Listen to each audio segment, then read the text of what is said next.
¿Qué sucede en el país? Tendencias del acontecer nacional en Análisis Situacional. Hoy nos acompaña Manuel Felipe Sierra, yo diría uno de nuestros más inteligentes, brillantes periodistas venezolanos. Además es investigador, autor de numerosos libros, fue distinguido en 2 oportunidades con el Premio Nacional de Periodismo, columnista del Universal y conduce el programa La Hora Clave que transmite Globovisión de lunes a viernes. Encantado, buenas noches, Oscar. Bueno, gracias Manuel por estar aquí. Un placer estar en este programa. Muy valioso conversar contigo. Bueno, hay tantos temas, ¿no? Además, que es conveniente refrescarlo. Recién publicas La traición de los mejores, unas conversaciones con Eduardo Fernández.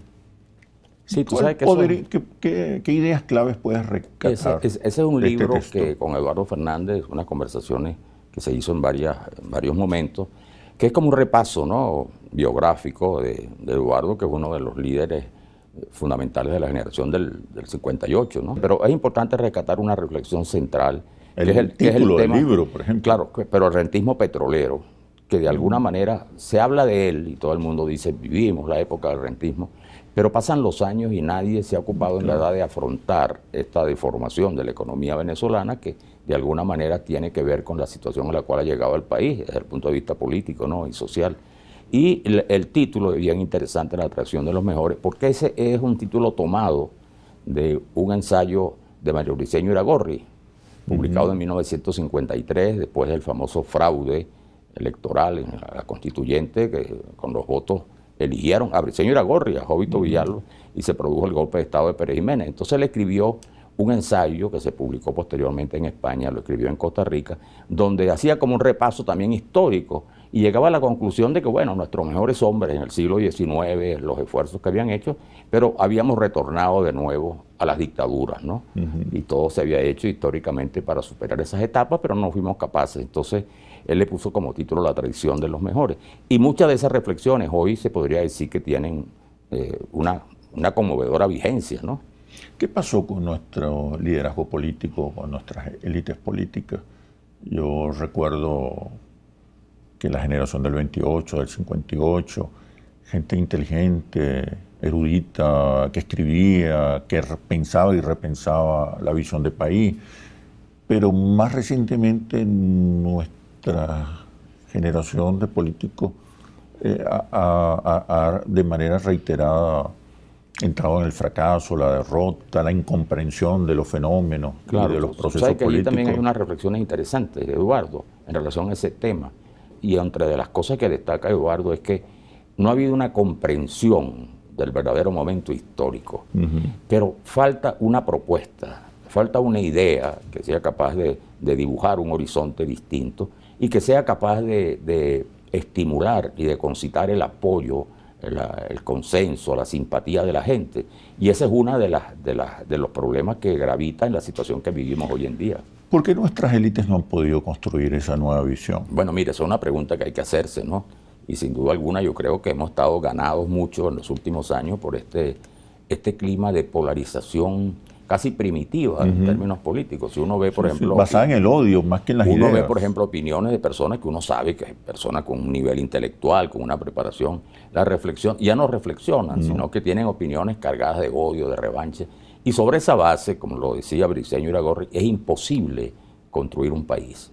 El país tiene que entender que más allá de las dificultades hay que hacer esfuerzos por consensos y por coincidencias nacionales, ¿no?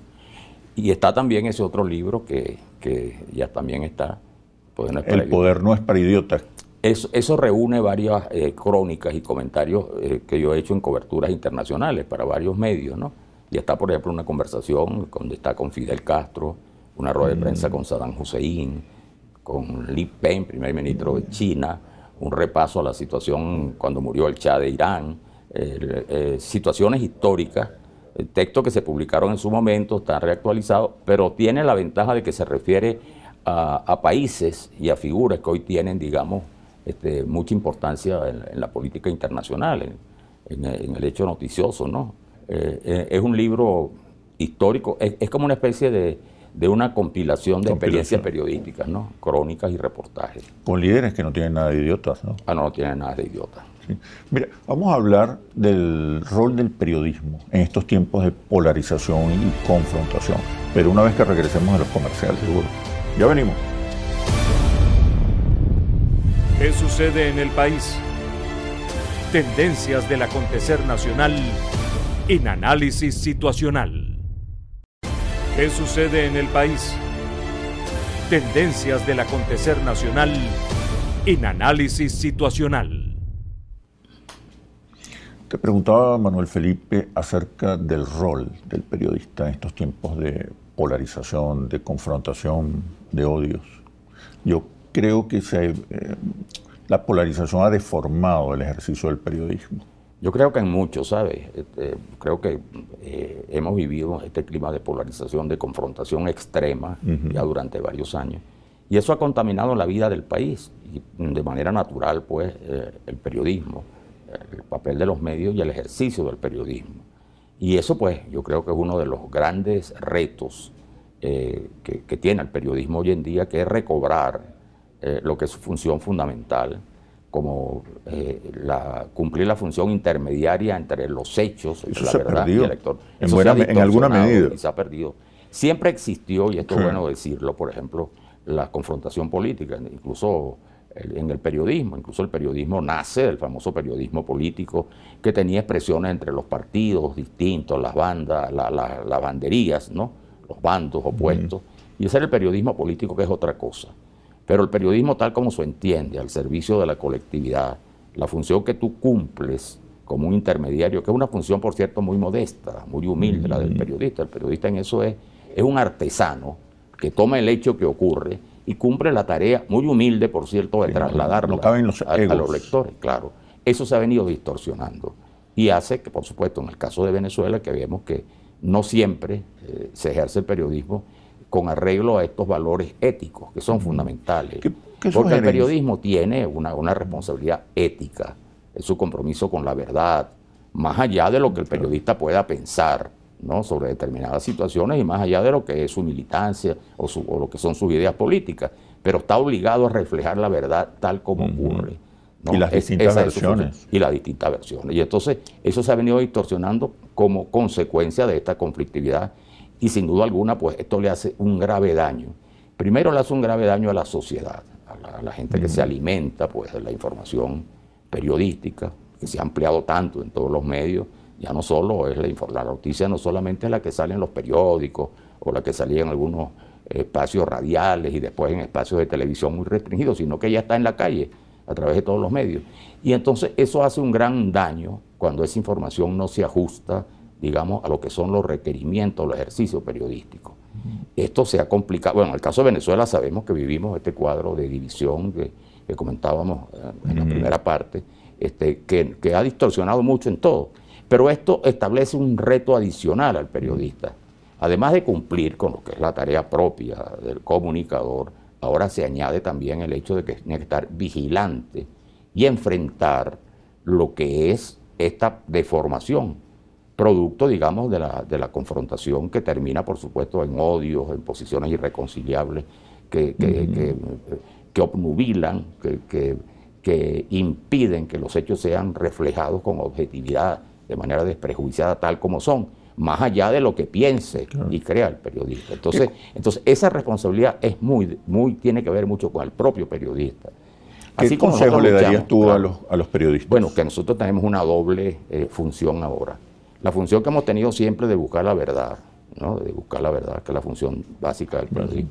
La defensa de la libertad de expresión en toda su forma, que es otro comportamiento esencial del periodista, frente a todas las amenazas y todos los riesgos, porque este es un oficio per se que está expuesto a muchos riesgos y a presiones de toda índole, ¿no? De gobiernos, de grupos, de sectores económicos, de grandes estructuras de poder hoy en día en el mundo que tratan de utilizar la información en función de sus intereses específicos y no en función de los intereses de la colectividad.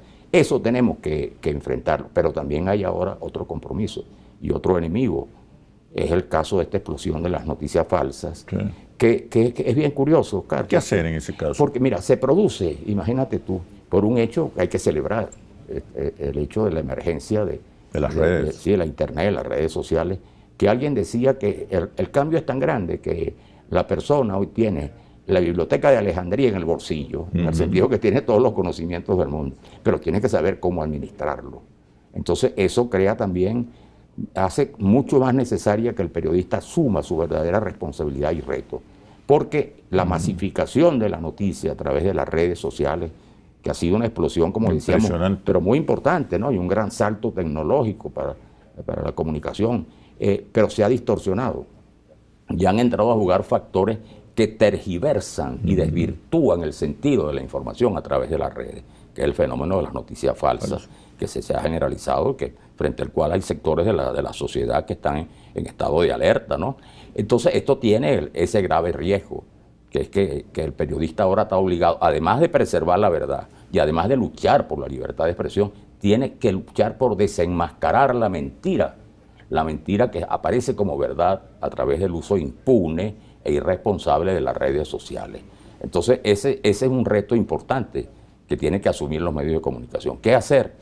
Yo, por ejemplo, una de las cosas más masivas, el caso del Twitter, Instagram, estos medios que son tan útiles, como decía, yo creo que la persona, el usuario, debería establecer una diferencia entre aquella información que proviene de un medio que ya existe, una noticia que transmite un diario, que transmite un canal de televisión noticioso, una radio, una revista, una persona que opina como periodista, y aquella información que proviene, bueno, de los usuarios que no tienen esa responsabilidad con la verdad y que pueden usar las redes también, bueno, en función de intereses distintos, por curiosidad, por interés de dañar a las personas. Y entonces ahí el papel del usuario es fundamental, distinguir, y solo puede hacerlo el usuario, aquella información que se supone se transmite de acuerdo a lo que son las reglas del periodismo. Es decir, que ha sido confirmado el hecho, que ha sido valorado,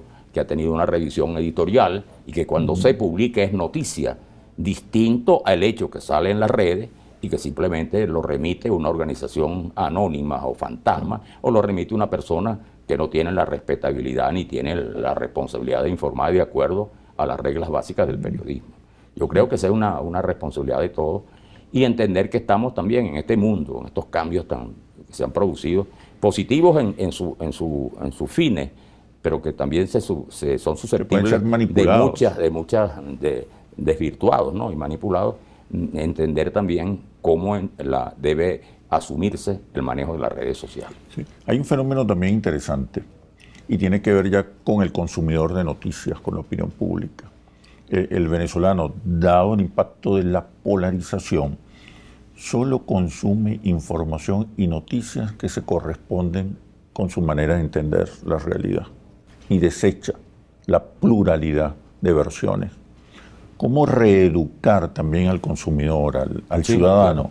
Ahí existen las dos responsabilidades, ¿no? El consumidor en todo caso es un consumidor de noticias. Pero es un receptor pasivo, digamos, ¿no? Simplemente le llegan las noticias. Allí la responsabilidad fundamental es del emisor, es decir, del periodista. Educar, reeducar. Porque uno nota también que hay casos muy curiosos, y es que periodistas que uno conoce que tienen su comportamiento como son periodistas y que lo ejercen de acuerdo a los valores de la profesión, y que también la tentación de este manejo alegre, ¿no?, irresponsable e impune de las redes sociales hace que comuniquen cosas que no se corresponden con lo que ha sido su trayectoria y lo que es su responsabilidad en el manejo del oficio. Entonces, este es un problema que causa mucha preocupación en el mundo entero. Ya hemos visto lo que ocurre en países. En el caso, por ejemplo, se ha determinado que incluso medios muy importantes que se han caracterizado por su rigor en aplicar las normas del periodismo, su apego a la verdad, que también están siendo interferidos por intereses que tratan de penetrarlos, y en medio de la información verdadera y cierta también tratan de meter de contrabando, de colar informaciones que tienen que ver más con la famosa noticia falsa, que está de moda. Entonces es un problema bien complejo, bien difícil, que no puede ser abordado tampoco con la censura, ni con medidas restrictivas, porque eso no tendría sentido, sino donde tienen que jugar, en primer lugar, la responsabilidad de los medios, de los editores, de los dueños de medios, pero fundamentalmente la responsabilidad del periodista, en afincarse más y en aferrarse más a lo que son los valores fundamentales, como es su compromiso con la verdad. Se impone un proceso de reeducación, de reformación del ejercicio del periodismo. Quiero que hablemos ahora de la situación venezolana, en el contexto de América Latina. ¿Cómo no? Cuando regresemos de los comerciales. Ya venimos. ¿Qué sucede en el país? Tendencias del acontecer nacional en Análisis Situacional. ¿Qué sucede en el país? Tendencias del acontecer nacional en Análisis Situacional. Te preguntaba, Manuel Felipe, sobre Venezuela. En América Latina pareciera estar ocurriendo un proceso de restauración conservadora. El caso Brasil, con el avance de una candidatura neofascista o acusada de neofascista por sus posturas homofóbicas, racistas, misóginas, de un ex capitán del ejército, se habla de un proyecto militar, pero también están ocurriendo procesos de restauración conservadora de las nuevas derechas o de las derechas alternativas en otros países de América Latina. Pero en el caso venezolano es diferente.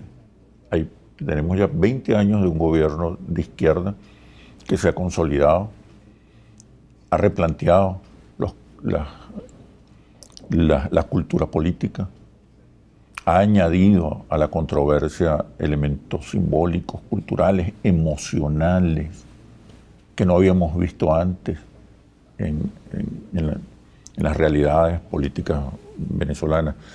¿Cuál es la diferencia de Venezuela? ¿Qué está pasando en Venezuela que es distinto a lo que ocurre en el resto de América Latina en buena medida? Tú sabes que es muy común la generalización, ¿no?, de los procesos políticos y por comodidad semántica, por ejemplo, en América Latina siempre se ha establecido una división. Años anteriores era democracia y dictadura. Exacto. Este gobierno es dictatorial, este gobierno es democrático. Así también ocurre con las versiones de izquierda y derecha que se hacen sin establecer con precisión qué puede considerarse de izquierda o de derecha, en caso de que esa división hoy en día resulte válida, ¿no? Como en algún momento seguramente lo fue, ¿no? Un parteaguas, una división muy clara. Ahora, eso hay que verlo con mucho cuidado, porque, por ejemplo, se dice la derecha. La derecha, por ejemplo, es Macri. Bueno, puede tener, pero ok, digamos que es la derecha. Piñera. Ajá, puede ser de derecha. Duque, bueno, puede ser de derecha. Tú dices, bueno, otro presidente, pero Bolsonaro no es de derecha. Claro. Va más allá de la Incluso derecha. Esos países entonces tienen gobiernos de derecha democrática. Claro, no me pongas a eso porque tiene diferencia. Así ocurre con la izquierda. Como tú dices, por ejemplo, bueno, los Kirchner de izquierda, bueno, son peronistas, o sea, otra cosa. Bueno, tú puedes considerar que el peronismo es de izquierda, o para otros no es de izquierda, ¿no? Para otros es una expresión dictatorial y es la matriz del populismo latinoamericano. O dice, por ejemplo, mira, no, la cosa de izquierda, por ejemplo, de Correa. No, un gobierno importante, reformista, pero Lula fue un gobierno de izquierda. Bueno, de acuerdo a los parámetros, pero tampoco es que fue un gobierno de izquierda. Y ¿no? Venezuela. Y así, y Venezuela. Pero en Venezuela es distinto. Y por eso es un error cuando se compara lo que ocurre en esos países con Venezuela, porque en Venezuela sí se produjo un corte, ¿no?, histórico, importante, en 1998, con la victoria de Chávez, que facilitó la construcción o el cambio hacia un modelo distinto. Es decir, ahí no hubo un cambio de gobierno, ni un relevo presidencial como ocurrió en esos países. Por eso es que en esos países salen los Kirchner y entra Macri, sin trauma. Y por eso es que Correa sale y su vicepresidente hoy lo persigue, sin trauma, ¿no? Y así ocurre en Venezuela no. En Venezuela se fue construyendo un modelo, ¿no? Por eso se dice que no es un gobierno, sino un régimen, que más allá de las consideraciones que te permita, y ya en 20 años ha logrado ganar espacio y consolidar socialmente, ya no solo electoralmente, socialmente su base de sustentación. Simbólico. Y ese modelo tiene una explicación también por las características muy especiales de Venezuela. ¿Cuáles son? Y es que se soporta en dos razones. En primer lugar, en el uso del rentismo petrolero, de la riqueza petrolera. Ningún país de América Latina tiene, como el caso de Venezuela en su economía, depende de un ingreso de la riqueza petrolera, sino en esos países la economía privada, la economía que circula de los ciudadanos, es más poderosa que la riqueza del Estado. Aquí no es el problema del café, no es el problema del cacao, no es el problema del ganado, no es el problema del petróleo. Y el petróleo es del Estado y lo controla el Estado. Y el Estado es el que redistribuye los ingresos en función de su propuesta política. Y el otro factor muy importante que no se toma en cuenta es que dentro del esquema propuesto por Chávez, y tiene que ver por el origen de su movimiento, que fue militar, también hubo una modificación y una reconversión de las Fuerzas Armadas venezolanas que no se parecen a ninguna Fuerzas Armadas del resto del continente. Entonces, esos dos factores, el económico, que es la riqueza y es el poder, y el factor militar, que es distinto al militar argentino, o al militar colombiano, o al militar chileno. Bueno, son militares, por supuesto, pero es distinto en cuanto a su formación, en cuanto a sus valores, hace que el modelo venezolano sea distinto y que lo que se llama pues el chavismo maduro, y que se haya consolidado. Se haya consolidado y que siga teniendo pues el peso que tiene en América Latina hasta ser hoy en día, el famoso caso de Venezuela, uno de los elementos fundamentales en la agenda internacional. Si no se valora esa especificidad de Venezuela en su economía y en su desarrollo político, va a ser muy difícil que en Venezuela, sobre todo los sectores de oposición, puedan perfilar alternativas pertinentes y viables. Esa es la clave, Manuel Esa es la Felipe. clave. Buenas noches. Bueno, muchísimas gracias, Manuel Felipe, por este análisis situacional. Quedaron muchos temas pendientes, seguiremos conversando. pero seguiremos conversando. Así es. Gracias. Hasta pronto. Gracias. Venezuela es de todos y la construimos entre todos. Todos somos la solución. Soy Oscar Chemmel y los invito a un próximo análisis situacional por Globovisión. Aquí nos vemos todos.